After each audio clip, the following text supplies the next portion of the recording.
Wafanyabiashara wa mazao ya misitu na nyuki wilayani Ukerewe wametakiwa kufuata sheria na taratibu zote za serikali, ikiwa ni pamoja na kukamilisha usajili wa biashara zao mapema ili kuendana na mwanzo wa mwaka mpya wa fedha.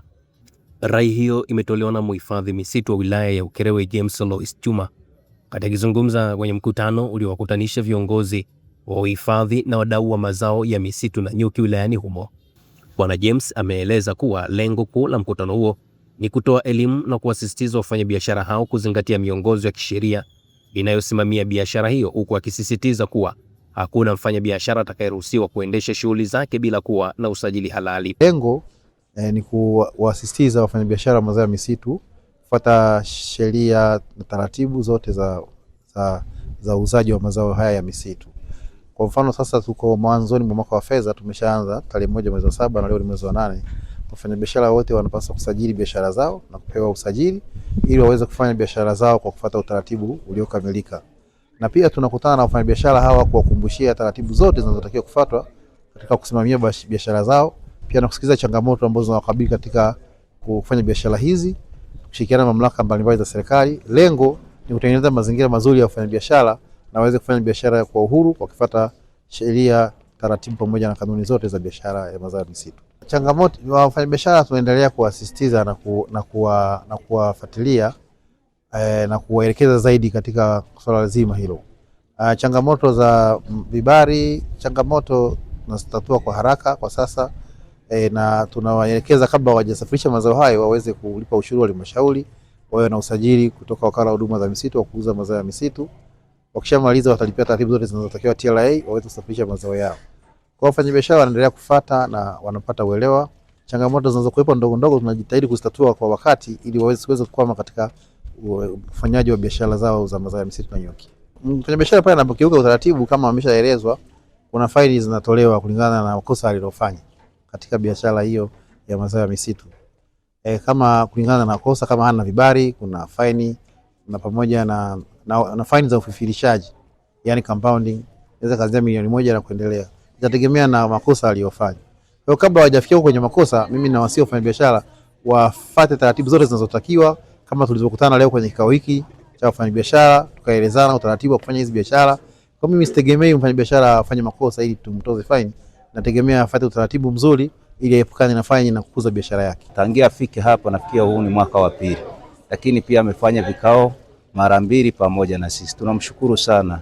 Anatujengea mahusiano mema kati ya ofisi ya maliasili pamoja na sisi wafanyabiashara wa mbao.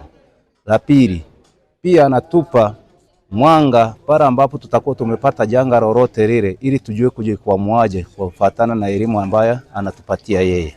Elimu ya kwanza tuliyoipata kufuatana na mazao ya misitu ambayo tunatengeneza sisi. 1, namna ya kulipa kodi, namna ya kukata vibari bila kuchenga, yani tuwe watu ambao tumenyoka, na pale tunapopata shida yoyote tuwasiliane na ofisi yake kwa sababu ametupa na mawasiliano zaidi. Misitu ni uhai. Kwa msingi hiyo, misitu yetu ina umuhimu ama faida mbalimbali kama vile kuongeza pato la taifa kupitia kodi ambazo ninyi wadau ambao pia ni wafanyabiashara misitu mnakuwa mnalipa. Kama taifa linapata kodi na kodi inatumika kwenye shughuli mbalimbali za maendeleo katika nchi yetu.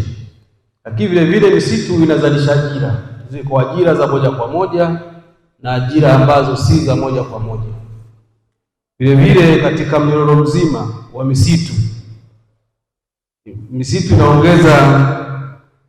inaongeza mnyororo wa thamani, mathalan kuanzia katika hatua za kuchakata magogo, kupata mazao ya misitu kama vile furniture na mambo mengine yanayotokana na misitu. Lakini muhimu zaidi, misitu ni kichocheo cha ukuaji wa sekta nyingine za kiuchumi, mfano sekta ya usafirishaji na sekta nyinginezo ambazo zinachochewa kutokana na uwepo wa misitu hapa nchini na katika wilaya yetu ya Ukerewe.